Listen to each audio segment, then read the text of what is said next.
इस वीडियो में जो है क्लास 10th के लिए साइंस का एक मॉडल पेपर लेकर आए हैं जो 1 से 80 तक के प्रश्न होंगे और सभी प्रश्न इंपॉर्टेंट होंगे। आपके एग्जाम बहुत नज़दीक है, इसलिए एक मॉडल सेट आपके लिए लेकर आए हैं और इसमें आप 1 से 80 तक के प्रश्नों को देखिए और आप अपना स्कोर बताइए कि आप 1 से 80 में कितने स्कोर कर पा रहे हैं। क्योंकि आपको पता है कि आपके एग्जाम में 1 से 80 में किन्हीं 40 प्रश्नों का ही उत्तर देना पड़ता है, लेकिन हम 1 से 80 तक के प्रश्नों को इसमें कवर किए हैं। अब आप इसमें अपना स्कोर बताइए और इसको पढ़िए और एग्जाम में जो है इसका फ़ायदा लीजिए, ठीक है। तो आइए हम देरी नहीं करेंगे, शुरुआत करते हैं पहले क्वेश्चन से। ये सभी इंपॉर्टेंट क्वेश्चन है, 80 तक का एक सेट है और सभी इंपॉर्टेंट क्वेश्चन है। तो आइए शुरुआत करते हैं पहले क्वेश्चन से। इसमें पहला क्वेश्चन क्या है, देखिए पूछता है कि सूर्य तथा अन्य तारों की जो विशाल ऊर्जा के स्रोत हैं वो क्या है। तो सूर्य और तारा जो है वो विशाल ऊर्जा के स्रोत हैं, किसके कारण बने हैं, तो हमें क्या बताना है। तो ये जो बने हैं वो नाभिकीय संलयन के द्वारा सूर्य तथा तारा जो है बना है। तो हमें क्या बताना है कि सूर्य तथा तारों के विशाल ऊर्जा के स्रोत जो है वो क्या है, तो हमें बताना है नाभिकीय संलयन, ठीक है। चलिए आगे बढ़ते हैं। दूसरा नंबर क्या है, यहाँ पूछ रहा है दूसरा नंबर सवाल कि इनमें से कौन दर्पण का सूत्र है। तो आपको बताना है कि दर्पण का सूत्र कौन है। तो हमें क्या बताएंगे हम इसका आंसर। दर्पण का जो सूत्र होता है वो 1/v + 1/u बराबर 1/f होता है। दर्पण का सूत्र पहले होता है 1/v पहले होता है, प्लस होता है दर्पण के सूत्र में, ठीक है। और तब होता है 1/u, पहले 1/v उसके बाद u और बराबर 1/f। ये किसका सूत्र होता है, तो दर्पण का सूत्र होता है, ठीक है। आगे बढ़ते हैं, आगे देखते हैं। आपके लिए ये रहा 3 नंबर सवाल, देखिए और समझिए। यहाँ 3 नंबर में क्या बोल रहा है कि जो टिंडल का प्रभाव है वो देखा जा सकता है। तो टिंडल का प्रभाव आप कहाँ देख सकते हैं, तो हमें क्या बताना है कि टिंडल प्रभाव जो है जंगलों में देखा जा सकता है।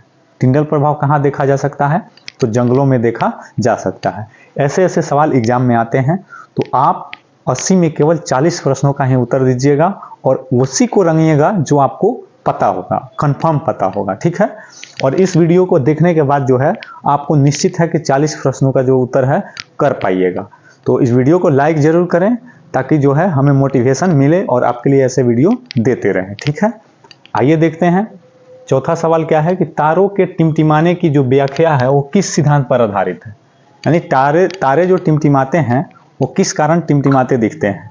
तो हमें क्या बताना है कि तारों के जो टिमटिमाने का कारण है वो अपवर्तन के सिद्धांत पर होता है। तारों का टिमटिमाना जो है किस सिद्धांत पर है, तो अपवर्तन के सिद्धांत पर हमें बताना है, ठीक है। आगे क्या है, आगे है कि सामान्य नेत्र के रेटिना पर जो है बनने वाला प्रतिबिंब होता है। यानी कि सामान्य नेत्र के रेटिना पर जो बनने वाला प्रतिबिंब है वो कैसा होता है। तो रेटिना पर जो प्रतिबिंब बनता है वो कैसा होता है, तो वास्तविक और उल्टा होता है। हमारे रेटिना यानी हमारे आंखों की जो रेटिना है उस पर प्रतिबिंब बनता है और कैसा बनता है, तो हमें क्या बताना है, वास्तविक और उल्टा बनता है। तो ऐसे ऐसे क्वेश्चन एग्जाम में आते हैं, ऐसे ऐसे क्वेश्चन को देख कर जाइए, आप वादा है। क्योंकि ये जो है मॉडल पेपर 1 से 80 तक बहुत ही इंपॉर्टेंट है आपके लिए। तो देखिए और इसका फ़ायदा एग्जाम में उठाइए, ठीक है। आगे देखते हैं 6 नंबर के बाद यहाँ 7 नंबर क्या है।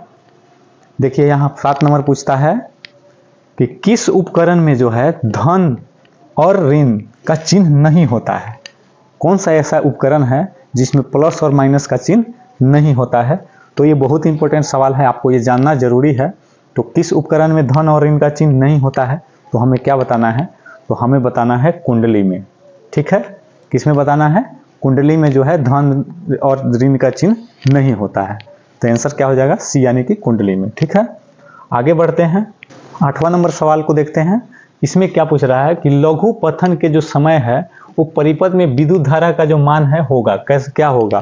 तो लघु पतन क्या होता है कि जब बिजली के गर्म तथा ठंडा तार आपस में जब सट जाते हैं तो उसको हम लोग कहते हैं लघु पतन, ठीक है। और उस समय विद्युत धारा का मान में जो है क्या होता है, तो हमें क्या बताना है कि लघु पतन के समय जो है वो विद्युत धारा का मान जो है वो बहुत अधिक बढ़ जाता है। क्या हो जाता है, बहुत अधिक बढ़ जाता है। लघु पतन के समय यानी कि शॉर्ट सर्किट के समय विद्युत धारा का मान बहुत अधिक बढ़ जाता है। तो हमें क्या बताना है, बहुत अधिक, ठीक है। 9 नंबर क्या है, देखिए कि विद्युत चुंबकीय प्रेरण की खोज जो है वो किसने की थी।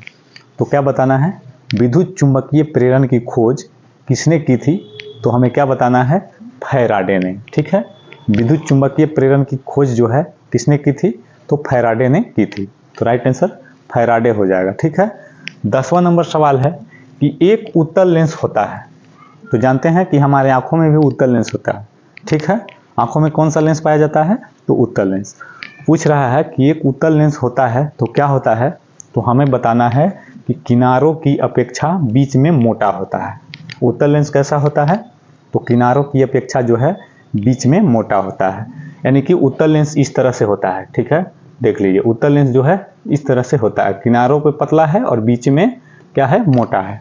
तो उत्तल लेंस जो है किनारों की अपेक्षा बीच में मोटा होता है। राइट आंसर सी हो जाएगा। ठीक है, आगे बढ़ते हैं।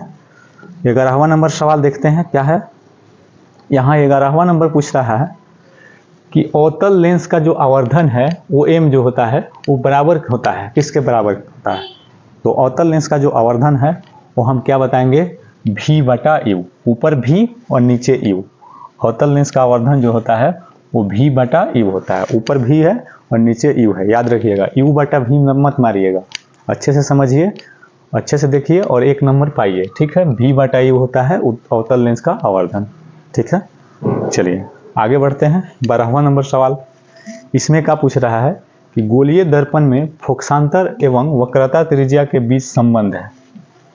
तो गोलीय दर्पण में फोकसांतर और वक्रता त्रिज्या के बीच जो संबंध होता है वो r बराबर 2f होता है। क्या होता है, r बराबर 2f, या इसके जगह पर हम f बराबर r/2 भी लिख सकते हैं। r बराबर 2f कहिए या f बराबर r/2 कहिए। ठीक है, ये गोलीय दर्पण के फोकसांतर और वक्रता त्रिज्या के बीच जो है ये संबंध होता है। ठीक है, 13 नंबर में क्या है कि मानव नेत्र में जो है क्या है, तो अभी हमने बताया था कि मानव नेत्र में जो है यानी हमारी आंखों में जो है उत्तल लेंस पाया जाता है, उत्तल लेंस होता है। ठीक है, तो क्या कहेंगे कि मानव नेत्र में क्या होता है, तो उत्तल लेंस होता है। क्या होता है मानव नेत्र में, तो उत्तल लेंस होता है। ऐसे ऐसे सवाल पढ़ के जाइए, आप 40 करके आइएगा एग्जाम में। ठीक है, तो ऐसे ऐसे सवाल को पढ़िए। मानव नेत्र में होता है उत्तल लेंस। ठीक है, 14 नंबर को देखिए। 14 नंबर में क्या पूछ रहा है कि मानव नेत्र जो है वस्तु का प्रतिबिंब निम्न में से किस भाग पर बनाता है। तो हमने बताया था आपको थोड़ा देर पहले कि मानव नेत्र जो है वस्तु का प्रतिबिंब जो है किस भाग पर बनाता है, तो हमें क्या बताना है, रेटिना। ठीक है, आंखों के सबसे पिछले भाग को हम रेटिना कहते हैं, और ये जो है किसी भी वस्तु का प्रतिबिंब इसी पर बनता है। तो मानव नेत्र में वस्तु का प्रतिबिंब किस भाग पर बनता है, तो हमें क्या बताना है, रेटिना पर बनता है। ठीक है, रेटिना पर। आगे बढ़ते हैं, आगे क्या है, 15 नंबर है कि विद्युत जनित्र का सिद्धांत आधारित है किस पर। तो विद्युत जनित्र जो होता है वो किस पर आधारित है, तो हमें बताना है विद्युत चुंबकीय प्रेरण पर आधारित है। विद्युत जनित्र किस पर आधारित है, तो विद्युत चुंबकीय प्रेरण पर आधारित है। ठीक है, आइए देखते हैं अगला सवाल। 16 नंबर क्या है, निम्न में जो है कौन जो बायोगैस का ईंधन का स्रोत नहीं है। क्या बताना है, निम्न में से कौन बायोगैस ईंधन का स्रोत नहीं है, तो हमें क्या बताना है कि नाभिकीय ऊर्जा जो है वो बायोगैस ईंधन का स्रोत नहीं है। क्या नहीं है, नाभिकीय ऊर्जा बायोगैस ईंधन का स्रोत नहीं है। ठीक है, और सब बायोगैस ईंधन का स्रोत है, लेकिन नाभिकीय ऊर्जा जो है वो बायोगैस ईंधन का स्रोत नहीं है। ठीक है, 17 नंबर सवाल क्या है कि जीवाश्म ईंधन का उदाहरण है। तो जीवाश्म ईंधन क्या होता है, जो पेड़ पौधे तथा जीव जंतुओं के अवशेष से प्राप्त होते हैं, उसे हम क्या कहते हैं, जीवाश्म ईंधन। ठीक है, तो जीवाश्म ईंधन का जो उदाहरण है इनमें से कौन है, तो कोयला हो जाएगा, वो हमारा जीवाश्म ईंधन है। ठीक है, क्योंकि कोयला जो है पेड़ पौधे के सड़ने गलने के बाद प्राप्त होता है, तो जीवाश्म ईंधन कोयला हो जाएगा। ठीक है, चलिए उसके बाद 18 नंबर क्या है, यहाँ देखिए 18 नंबर कि जिस वस्तु से प्रकाश निकलता है उसे कहा जाता है। तो जिस भी वस्तु से प्रकाश निकलेगा उसे हम कहेंगे प्रकाश स्रोत। ठीक है, अगर मोबाइल से प्रकाश निकल रहा है तो हम क्या कहेंगे, प्रकाश स्रोत है मोबाइल। टच से निकल रहा है तो हम क्या कहेंगे, टच है प्रकाश स्रोत। तो जिस वस्तु से प्रकाश निकलता है उसे हम क्या कहेंगे, तो उसे कहेंगे प्रकाश स्रोत। ठीक है, आगे बढ़ते हैं। 19 नंबर देखिए और बताइए अगर इसका आंसर पता है आपको तो।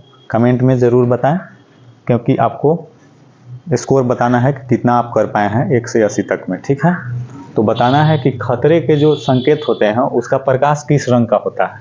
तो आप सभी को पता होगा खतरे के जो संकेत होते हैं उसमें किस रंग के प्रकाश का प्रयोग किया जाता है, तो हमारा क्या हो जाएगा, लाल। ठीक है, खतरे के संकेत में किस रंग का प्रयोग होता है, तो लाल रंग का प्रयोग होता है। खतरे के संकेत में लाल रंग का प्रयोग होता है। साथ साथ बोलते चलना है ताकि आपको जो है याद हो। ठीक है, 20वां नंबर क्या है कि 1 जूल और 1 सेकेंड के अनुपात को क्या कहते हैं। तो 1 जूल और 1 सेकेंड के अनुपात को जो है 1 वाट कहते हैं, यानी कि 1 वाट बराबर 1 जूल बटा 1 सेकेंड होता है। ठीक है, तो 1 जूल और 1 सेकेंड के अनुपात को 1 वाट कहते हैं। आपके एग्जाम में बहुत कम समय बचे हुए हैं, इसलिए जो है अनलिमिटेड पढ़ाई कीजिए। समय कोई नहीं देखिए कि कितना टाइम हुआ, कितना देर पढ़ें, अनलिमिटेड पढ़ाई कीजिए, क्योंकि एग्जाम के बाद आपको बहुत फ्री समय मिलता है। तो अभी टाइम इधर उधर मत गंवाइए, अच्छे से पढ़िए, रिजल्ट अच्छा आएगा, समाज में नाम होगा। ठीक है, लोग आपका इज्जत करेंगे, इसलिए थोड़ा मेहनत कर लीजिए इन दिनों में, बचे हुए दिनों में, और अच्छा से एग्जाम निकालिए और समाज में इज्जत पाइए। ठीक है ना। चलिए, 21 नंबर है कि चुंबकों के सजातीय ध्रुवों के बीच परस्पर क्या होता है। तो चुंबक के जो सजातीय ध्रुव होते हैं उसमें कौन बल होता है, तो प्रतिकर्षण होता है। क्या होता है, प्रतिकर्षण। चुंबक के जो सजातीय ध्रुव होते हैं उसे प्रतिकर्षण बल उसमें होता है, यानी कि एक दूसरे को विरोध में धक्का देते हैं। ठीक है, आगे बढ़ते हैं। आगे क्या है, 22 नंबर देखते हैं। इसमें 22 नंबर पूछ रहा है कि विद्युत मोटर जो है परिवर्तित करता है। तो विद्युत मोटर जो होता है वो क्या परिवर्तित करता है, तो हमें बताना है कि विद्युत ऊर्जा को जो है वो यांत्रिक ऊर्जा में परिवर्तित करता है। विद्युत मोटर किसको किस में बदलता है, तो विद्युत मोटर जो है वो विद्युत ऊर्जा को जो है यांत्रिक ऊर्जा में बदलता है। विद्युत ऊर्जा को यांत्रिक ऊर्जा में, विद्युत मोटर। ठीक है, आगे बढ़िए। 23 नंबर क्या है कि लेंस की क्षमता का SI मात्रक क्या है। तो लेंस की क्षमता का SI मात्रक आप लोग पढ़े होइएगा, डायऑप्टर होता है। ठीक है, ये भी सही है, लेकिन अगर डायऑप्टर ऑप्शन में नहीं दिया हो तो लेंस की क्षमता का SI मात्रक जो है मीटर पर सेकेंड हम बताएंगे। क्या बताएंगे, मीटर पर सेकेंड। इसको लेंस की क्षमता का SI मात्रक माना जाता है। ठीक है, चलिए आगे क्या है, आगे भी देख लेते हैं। 23वां नंबर के बाद 24वां नंबर देखते हैं क्या है। इसमें 24वां नंबर सवाल क्या है, देखिए पूछ रहा है कि आकाश का जो रंग है वो नीला क्यों प्रतीत होता है। तो आकाश का रंग नीला होता है। आकाश कैसा दिखता है, नीला। ठीक है, तो आकाश का रंग नीला क्यों प्रतीत होता है, तो हम क्या बताना है, प्रकाश के जो है प्रकीर्णन के कारण आकाश का रंग नीला दिखाई देता है। किसके कारण, तो प्रकाश के प्रकीर्णन के कारण आकाश का रंग नीला दिखाई देता है। तो प्रकाश के प्रकीर्णन हो जाएगा आंसर। ठीक है, आगे बढ़ते हैं। 25वां नंबर कि विद्युत चुंबकीय प्रेरण की खोज किसने की थी। विद्युत चुंबकीय प्रेरण की खोज जो है वो किसने की थी, तो हमें क्या बताना है, वो फैराडे ने हो जाएगा। किसने, फैराडे ने विद्युत चुंबकीय प्रेरण की खोज की थी।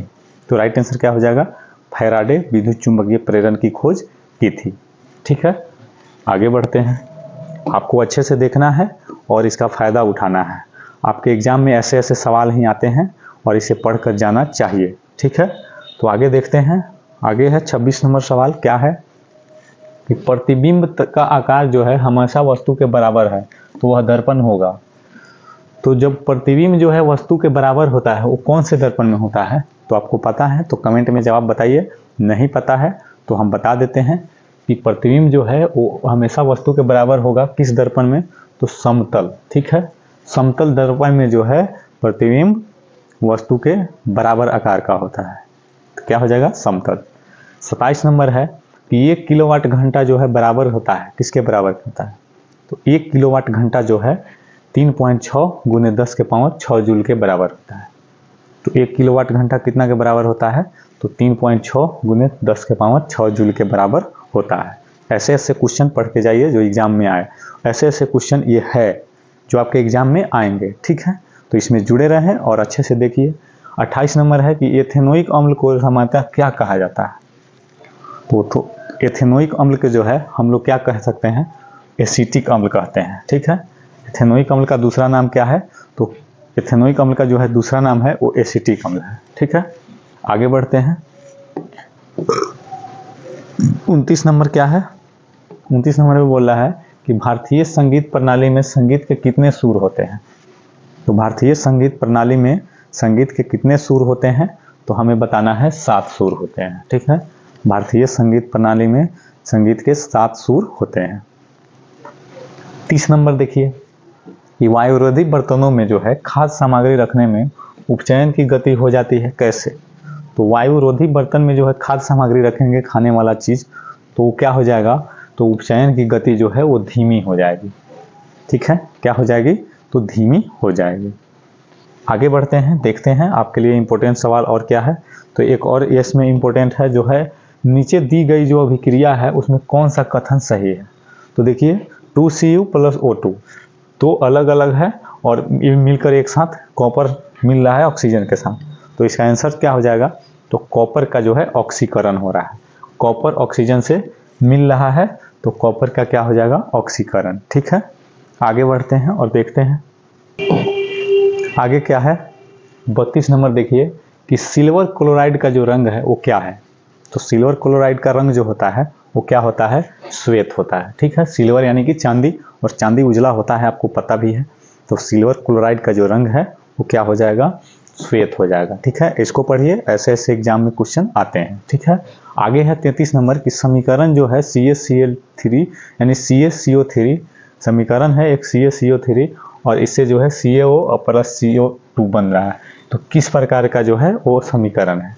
तो हम जान रहे हैं कि एक बड़ा यौगिक है और ये जो है 2 अलग अलग भागों में टूट रहा है। तो हमें क्या बताना है कि एक जब बड़ा यौगिक 2 से अधिक भागों में टूटता है तो उसे हम कहते हैं वियोजन अभिक्रिया या अपघटन अभिक्रिया भी बोल सकते हैं। तो ये जो अभिक्रिया है वो किस तरह के समीकरण है? वियोजन। ठीक है, आगे बढ़ते हैं, आगे देखते हैं। 34 नंबर क्या है इसमें? 34 नंबर में पूछ रहा है कि जो किसी लाल तप्त आयरन पर जल वाष्प प्रवाहित करने पर कौन सा यौगिक प्राप्त होगा। तो लाल तप्त आयरन जो होता है, लोहा जो लाल दिखता है गर्म करने पर, तो उसमें जो है जल जब डालेंगे तो कौन सा यौगिक बनेगा? तो क्या होगा? कौन सा यौगिक बनेगा? तो Fe3O4 एक प्रकार का यौगिक जो है वो निर्माण होगा। ठीक है, Fe3O4। आगे है 35 नंबर, इंपॉर्टेंट है। हमारे शरीर में जो है pH कितने परास के बीच कार्य करता है। तो हमारे शरीर का जो pH है वो क्या होता है? तो 7.0 से 7.8 के बीच होता है। हमारे शरीर का जो परास है pH मान वो कितना है? 7.0 से लेकर 7.8 के बीच काम करता है। ठीक है, आगे देखिए 36 नंबर कि रक्त में जो है शर्करा का स्तर नियंत्रित कौन करेगा। तो रक्त में जो है शर्करा का स्तर जो नियंत्रित करता है वो हमारा इंसुलिन करता है। कौन करता है? इंसुलिन जो है रक्त में शर्करा को नियंत्रित करके रखता है। क्या हो जाएगा? इंसुलिन। ठीक है, आगे बढ़ते हैं। आगे है यहाँ 37 नंबर, देखते हैं क्या है। सभी सवाल इंपॉर्टेंट है। अभी तक वीडियो को लाइक नहीं किया है तो वीडियो को लाइक जरूर करें, क्योंकि लाइक आपका जो है मुझे मोटिवेट करेगा। ठीक है, तो 37 नंबर है कि निम्न में से कौन आयनिक यौगिक है। निम्न में से कौन आयनिक यौगिक है? तो हमें क्या बताना है? CaCl2 एक प्रकार का आयनिक यौगिक है।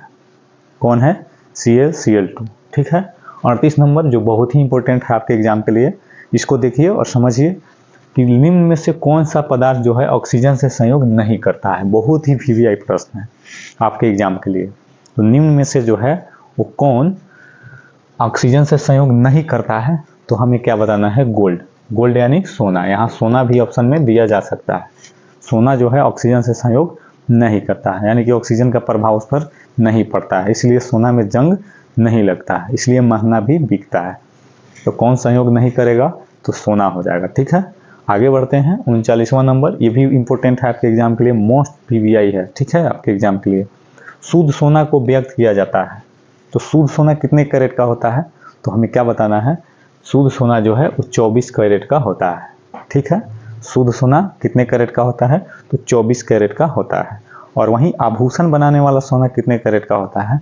तो उसको बताना है 22 कैरेट। ठीक है, 22 कैरेट जो है वो आभूषण बनाने वाला सोना होता है। और शुद्ध सोना पूछा है इसमें, तो 24 कैरेट इसका राइट आंसर हो जाएगा। ठीक है, आगे देखते हैं। इसमें है 40 नंबर कि वायुमंडल में CO2 गैस की उपस्थिति है। तो वायुमंडल में जो है वो CO2 कितना प्रतिशत है, तो हमें बताना है 0.03%। ठीक है, वायुमंडल में CO2 कितना है, तो 0.03% है। 0.10 और 3 इसको कंफर्म रखना है, नहीं तो एग्जाम में गड़बड़ हो जाता है। ठीक है, 0.03%। आगे बढ़ते हैं। 41वां नंबर सवाल है आपके लिए, बहुत ही इंपॉर्टेंट है ये भी सवाल, कि पूछ रहा है इसमें कि सल्फ्यूरिक अम्ल का जो अणुसूत्र होता है वो क्या होता है। तो सल्फ्यूरिक अम्ल का अणुसूत्र जो होता है वो होता है क्या होता है, H2SO4। ठीक है, सल्फ्यूरिक अम्ल का जो अणुसूत्र है वो H2SO4 होता है। आगे बढ़ते हैं, देखते हैं कि कार्बोक्सिलिक जो एसिड होता है वो कौन सा है। तो कार्बोक्सिलिक एसिड का जो समूह है वो बॉन्ड COOH होता है। ठीक है, कार्बोक्सिलिक समूह क्या होता है, तो बॉन्ड COOH कार्बोक्सिलिक समूह का जो है उदाहरण है। ठीक है, आगे बढ़ते हैं। 43वां नंबर बहुत ही इंपॉर्टेंट है आपके एग्जाम के लिए। इसमें पूछ रहा है कि ओजोन के एक अणु में जो है ऑक्सीजन के परमाणुओं की संख्या होती है। तो ओजोन ऑक्सीजन का ही एक रूप है।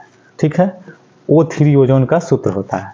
तो ओजोन में ऑक्सीजन कितने हैं, तो हमें क्या बताना है, O3 यानी 3। आंसर क्या हो जाएगा, C। तो ओजोन के जो सूत्र हैं वो भी पूछ सकते हैं एग्जाम में आपके। तो कहेंगे ओजोन का सूत्र है O3 और ऑक्सीजन के परमाणुओं की संख्या कितनी है, 3। O3 यानी 3। ठीक है, आगे बढ़ते हैं। आगे है 44 नंबर सवाल। 44 में पूछता है क्या कि आवर्त सारणी में जो है कितने आवर्त यानी क्षैतिज पंक्तियां होते हैं। आवर्त सारणी में आवर्त कितने होते हैं, तो हमें क्या बताना है कि आवर्त सारणी में जो आवर्त होते हैं वो हमारा क्या हो जाएगा, 7 होते हैं। आवर्त सारणी में आवर्त कितने होते हैं, तो क्या बताना है, 7 होते हैं। ठीक है, आगे बढ़िए कि कैल्शियम सल्फेट अर्धहाइड्रेट यानी कि हेमीहाइड्रेट, उसका अन्य नाम क्या है। तो कैल्शियम सल्फेट अर्धहाइड्रेट का दूसरा नाम है वो क्या है, तो प्लास्टर ऑफ पेरिस है। ठीक है, और प्लास्टर ऑफ पेरिस का जो सूत्र है एग्जाम में पूछ देगा, तो हमें बताना है CaSO4 × ½ H2O। ठीक है, ये किसका सूत्र है, तो प्लास्टर ऑफ पेरिस का सूत्र है, और इसी का अन्य नाम है कैल्शियम सल्फेट अर्धहाइड्रेट। ठीक है, प्लास्टर ऑफ पेरिस का ही दूसरा नाम है। ठीक है, आगे है 46 नंबर की ऑक्सीजन की परमाणु संख्या है। तो ऑक्सीजन कितने नंबर पे होती है, तो हमें बताना है 8 नंबर पे। तो ऑक्सीजन की परमाणु संख्या कितनी हो जाएगी, 8 हो जाएगी। ठीक है, आगे बढ़ते हैं। आगे क्या है, 47 नंबर देखते हैं। 47 नंबर में पूछता है कि 1 PM यानी कि 1 PM यानी कि पिकोमीटर, PM का मतलब होता है पिकोमीटर। ठीक है, तो 1 PM जो है कितने मीटर के बराबर होता है, तो हमें क्या बताना है कि 1 PM जो है वो 10 के पावर -12 मीटर के बराबर होता है। 10 के पावर -12 मीटर के बराबर होता है। ठीक है, 10 × हाँ ठीक है। उसके बाद एथेनॉल का क्रियाशील समूह क्या है, तो एथेनॉल किसको कहते हैं, तो वो क्रियाशील समूह OH का है। एथेनॉल किसका है, तो OH का जो है क्रियाशील समूह है। ठीक है, किसी अभिक्रिया में भाग लेने वाले पदार्थ क्या कहलाते हैं, तो आपको बताना है कि किसी भी अभिक्रिया में भाग लेने वाले जो पदार्थ हैं वो अभिकारक कहलाते हैं। ठीक है, किसी भी अभिक्रिया में भाग लेने वाले पदार्थ क्या कहलाते हैं, तो अभिकारक कहलाते हैं। आगे है 50वां नंबर सवाल क्या है कि साधारण नमक का रासायनिक सूत्र क्या है।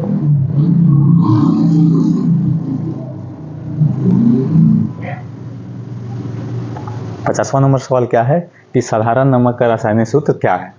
तो साधारण नमक का जो रासायनिक सूत्र होता है वो NaCl होता है। साधारण नमक का जो है वो रासायनिक सूत्र क्या होता है, तो NaCl होता है। ठीक है, आगे 51 नंबर सवाल है कि निम्न में से कौन जो है मुख्यतः बायोगैस है। तो बायोगैस का सूत्र आपको पता होगा कि बायोगैस जो होता है वो हमारा CH4 हो जाता है। बायोगैस किसको कहते हैं, मीथेन गैस को, और उसका सूत्र जो है वो CH4 होता है। ठीक है, आगे है 52 नंबर सवाल कि पोटेशियम की परमाणु संख्या क्या है। तो पोटेशियम कितने नंबर पे होते हैं, तो हमें क्या बताना है कि पोटेशियम की जो परमाणु संख्या है वो 19 होता है। ठीक है, पोटेशियम की परमाणु संख्या कितनी होती है, तो 19 होती है। ठीक है, पोटेशियम की परमाणु संख्या। आगे बढ़ते हैं।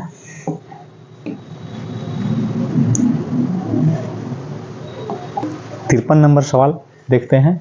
इसमें निम्न में कौन दुर्बल अम्ल है, कौन दुर्बल अम्ल है, तो हमें क्या बताना है CH3COOH, यह एक प्रकार का दुर्बल अम्ल है। CH3COOH जो है एक प्रकार का दुर्बल अम्ल होता है, ठीक है। उसके बाद 54 नंबर जो है आपके लिए VVI सवाल है आपके एग्जाम के लिए। तो ऐसे क्वेश्चन पढ़िए जो एग्जाम में आए और निश्चित आएगा, क्योंकि ये मॉडल पेपर बहुत ही इंपॉर्टेंट है आपके एग्जाम के लिए। तो इसको देखिए और वीडियो को अभी तक लाइक नहीं किया है तो ज़रूर कीजिए, ताकि ऐसे ऐसे जो वीडियो आपके लिए लेकर आते रहें। तो कार्बन क्या होता है, तो हमें क्या बताना है कि कार्बन जो होता है एक अधातु है। क्या है, तो कार्बन एक अधातु है, ठीक है। कार्बन एक अधातु होता है, ठीक है। आगे बढ़ते हैं। 55 नंबर सवाल क्या है देखते हैं। 55 नंबर में पूछ रहा है कि नर युग्मक तथा मादा युग्मक के संयोजन में बनता है। तो नर युग्मक और मादा युग्मक जब मिलेगा तो क्या बनेगा, जाइगोट, ठीक है। क्या बनता है, जाइगोट बनता है, ठीक है। आगे बढ़ते हैं। 56 नंबर सवाल है कि किसी जीव की जीनी संरचना क्या कहलाती है। तो किसी भी जीव की जीनी संरचना जो है वो क्या कहलाएगा, जीन प्रारूप या जीनोटाइप, ठीक है, यही कहलाती है। किसी भी जीव की जीनी संरचना क्या कहलाएगी, तो जीन प्रारूप या जीनोटाइप, ठीक है, यही आंसर हो जाएगा। आगे है 57 नंबर कि मैदानी पारिस्थितिकी तंत्र में तृतीय उपभोक्ता है। तो मैदानी पारिस्थितिकी तंत्र में तृतीय उपभोक्ता कौन होता है, तो कौन हो जाएगा, सर्प यानी कि सांप, ठीक है, तृतीय उपभोक्ता में आता है।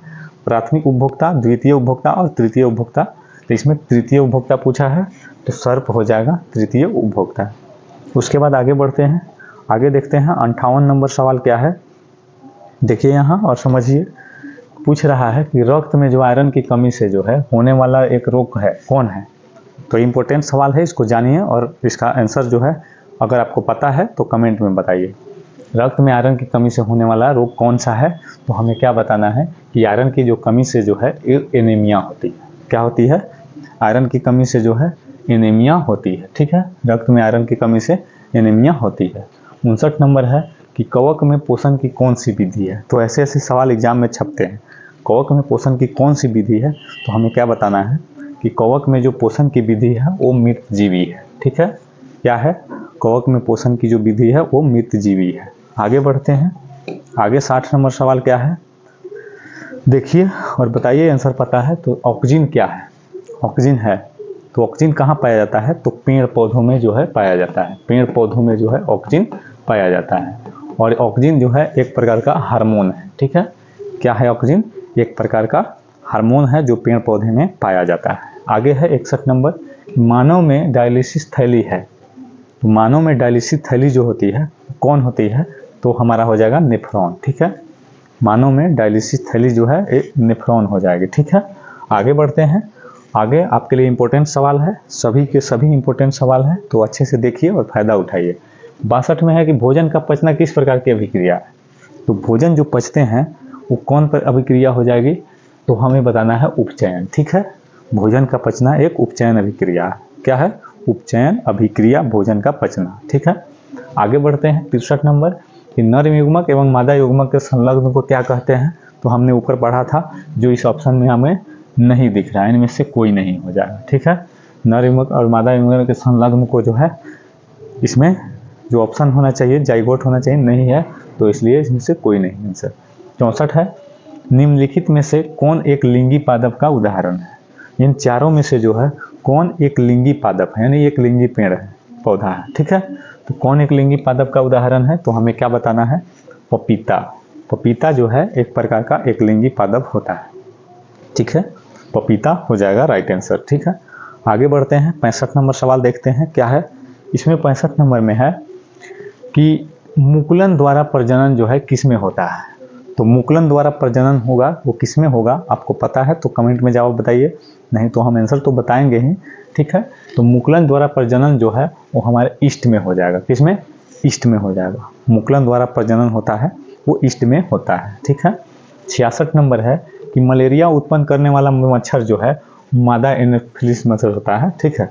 तो मलेरिया उत्पन्न करने वाला मच्छर जो है किस तरह के जल में जो है उत्पन्न होता है, तो मलेरिया जो है वो गंदा जल में उत्पन्न होता है। क्या आंसर हो जाएगा, गंदा जल में मलेरिया उत्पन्न करने वाले मच्छर पाए जाते हैं। तो इसलिए घर के आसपास गंदा वाला पानी जमा करके नहीं रखें, और रखें भी तो उसमें पेट्रोल या मिट्टी तेल का छिड़काव समय समय पर करते रहें ताकि मच्छर ना फैले, क्योंकि मलेरिया उत्पन्न करने वाला जो मच्छर है वो गंदा जल में ही पाया जाता है, ठीक है। म से मलेरिया और म से मैल यानी गंदा उसी जल में। इस तरह से ट्रिक याद रखना है। म से मलेरिया, म से मैल, मैल पानी यानी मैल जल में, गंदा जल में। ठीक है। 67 नंबर क्या है कि डेंगू उत्पन्न करने वाला मच्छर किस तरह के जल में पाए जाते हैं। ठीक है। तो डेंगू उत्पन्न करने वाले जो है वो गंदा जल में नहीं होंगे, वो किस में होंगे, साफ जल में पाए जाते हैं। डेंगू उत्पन्न करने वाले जो मच्छर है वो साफ जल में पाए जाते हैं। आगे बढ़ते हैं और देखते हैं क्या है आपके लिए इम्पोर्टेंट सवाल। 68 नंबर देख लीजिए, क्या है कि ओजोन जो परत है वो कहाँ पाई जाती है, बताना है आपको। तो ओजोन परत जो है वो पाई जाती है, तो कहाँ पाई जाती है, तो हमें बताना है स्ट्रेटोस्फीयर में। ठीक है। स्ट्रेटोस्फीयर जो एक परत है वहीं में ओजोन परत पाई जाती है। और ओजोन परत जो है हमें पराबैंगनी किरणों से बचाती है। ठीक है। पराबैंगनी किरणों से जो है बचाती है ओजोन परत। ठीक है। और पराबैंगनी किरण कहाँ से आती है, तो सूरज के प्रकाश में, और उसी से ओजोन परत हमें बचाती है। 69वां नंबर है कि किसी पारिस्थितिक तंत्र में ऊर्जा के ग्रहण करने वाले को होते हैं। तो किसी भी पारिस्थितिक तंत्र में ऊर्जा को जो ग्रहण करने वाले होते हैं वो उसको क्या कहते हैं, तो हमें बताना है उपभोक्ता। ऊर्जा को जो ग्रहण करने वाले होते हैं वो उपभोक्ता होते हैं। ठीक है। आगे है देखिए 70 नंबर क्या है, इसमें पूछ रहा है कि एडिनोसिन ट्राइफॉस्फेट यानी कि एटीपी का पूरा नाम है। इसको भी याद रखना होगा कि एटीपी का पूरा नाम क्या है। तो एडिनोसिन ट्राइफॉस्फेट होता है एटीपी का पूरा नाम। और ये क्या होता है, तो ऊर्जा का वाहक होता है। ठीक है।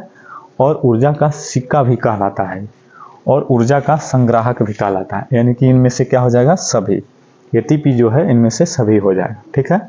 आगे बढ़ते हैं और देखते हैं क्या है आगे आपके लिए। 71वां नंबर सवाल को देखते हैं। इसमें क्या पूछ रहा है कि स्वपोषी पोषण के लिए जो है आवश्यक है, क्या क्या आवश्यक है। तो स्वपोषी पोषण के लिए क्या क्या जरूरी है, तो कार्बन डाइऑक्साइड भी जरूरी है, जल भी जरूरी है, क्लोरोफिल भी जरूरी है, और सूर्य का प्रकाश भी जरूरी है। स्वपोषी पोषण के लिए जो है इन चारों चीज़ों की ज़रूरत होती है। तो राइट आंसर क्या हो जाएगा हमारा, उपरोक्त सभी। स्वपोषी पोषण के लिए जो है उपरोक्त सभी जरूरी है। ठीक है। आगे देखते हैं 72 नंबर सवाल क्या है कि प्रकाश संश्लेषण द्वारा जो है किसकी प्राप्ति होती है। तो प्रकाश संश्लेषण सबसे पहले समझ जाइए कि हरे पेड़ पौधे में जो है कि क्या होती है, तो प्रकाश संश्लेषण की क्रिया होती है। किस में होती है, तो हरे पेड़ पौधे में। ठीक है। तो कह रहा है कि प्रकाश संश्लेषण द्वारा किसकी प्राप्ति होगी, तो प्रकाश संश्लेषण में जो है वो पेड़ पौधे ग्लूकोज का निर्माण करती है। ठीक है। तो किसकी प्राप्ति होगी, ग्लूकोज का। प्रकाश संश्लेषण में जो है किसकी प्राप्ति होती है, तो हमें क्या बताना है, ग्लूकोज की प्राप्ति होती है। ठीक है। आगे बढ़ते हैं और देखते हैं क्या है आगे का सवाल आपके लिए इम्पोर्टेंट है, सभी इम्पोर्टेंट है। देखिए 73 नंबर है, शुक्राणुओं का मोचन कहाँ होता है। शुक्राणुओं का जो मोचन है वो कहाँ होता है, तो हमें क्या बताना है कि शुक्राणुओं का जो मोचन होता है वो शुक्रवाहिका में होता है। किस में होता है, तो शुक्रवाहिका में होता है। ठीक है। आगे है 74 नंबर कि ओजोन परत के जो अवक्षय से जो है कौन सी बीमारियां उत्पन्न होती है। तो ओजोन परत के अवक्षय से यानी ओजोन परत के खत्म होने से कौन सा बीमारियां होगी, तो होगी त्वचा कैंसर। पहले तो त्वचा कैंसर होगी और उक्त परिवर्तन भी होगी और मोतियाबिंद भी हो जाएगी। यानी कि ओजोन परत के जो अवक्षय से जो है इनमें से सभी बीमारी हो सकती है। ठीक है। क्या हो सकती है, तो इनमें से सभी बीमारी होने की संभावना हो सकती है। आगे है 75 नंबर देखते हैं। इसमें से क्या है, 75 नंबर है कि आनुवंशिक गुणों का संदेश होता है। तो आनुवंशिक गुणों का जो संदेश होता है वो क्या होता है, तो क्या हम बताएंगे कि डीएनए अणुओं में होता है। आनुवंशिक गुणों का संदेश जो है वो डीएनए अणुओं में होता है। ठीक है। आगे बढ़ते हैं कि एक नर हार्मोन है। तो नर हम पुरुष को कहते हैं, और पुरुष में कौन सा हार्मोन पाया जाता है, तो एक नर हार्मोन जो है वो क्या हो जाएगा, तो टेस्टोस्टेरोन हो जाएगा। ठीक है। एक नर हार्मोन जो है वो कौन हो जाएगा, तो टेस्टोस्टेरोन हो जाएगा। ठीक है। आगे है 77 नंबर कि शुक्राणु का निर्माण होता है, किसमें होता है, तो शुक्राणु का जो निर्माण होता है वो किसमें होता है, तो वृषण में होता है। ठीक है। किसमें होता है, वृषण में जो है शुक्राणु का निर्माण होता है। आगे बढ़ते हैं और देखते हैं क्या है आपके लिए इम्पोर्टेंट। 78 नंबर क्या है कि किस वैज्ञानिक को जो है आनुवंशिकी का पिता कहा जाता है। ये इम्पोर्टेंट सवाल है आपके एग्जाम के लिए। किस वैज्ञानिक को जो है आनुवंशिकी का पिता कहा जाता है, तो हमें क्या बताना है, ग्रेगर जॉन मेंडल को जो है आनुवंशिकी का पिता कहा जाता है। किसको कहते हैं, ग्रेगर जॉन मेंडल को जो है आनुवंशिकी का पिता कहा जाता है। ठीक है, उसके बाद है कि ये कोशिकीय शैवालों में जल का परिवहन होता है। तो एक कोशिकीय जो शैवाल होते हैं वो जल का परिवहन किसके द्वारा करते हैं, तो विसरण द्वारा करते हैं। तो राइट आंसर क्या बताना है कि विसरण द्वारा। ठीक है, आगे 80 नंबर सवाल है आपके मॉडल पेपर के लिए। 80 नंबर सवाल बहुत ही इंपॉर्टेंट है ये भी, कि मछली के हृदय में कोष्ठों की संख्या है। तो मछली के जो हृदय में जो है वो कोष्ठों की संख्या 2 होती है। ठीक है, तो आज की इस वीडियो में 80 प्रश्न बताएं हम जो आपके एग्जाम से रिलेटेड था। और ऐसे ऐसे वीडियो पाने के लिए जो है हमारे चैनल से जुड़े रहें और वीडियो को लाइक जरूर करें और शेयर भी करें। ठीक है, जय हिंद, जय भारत।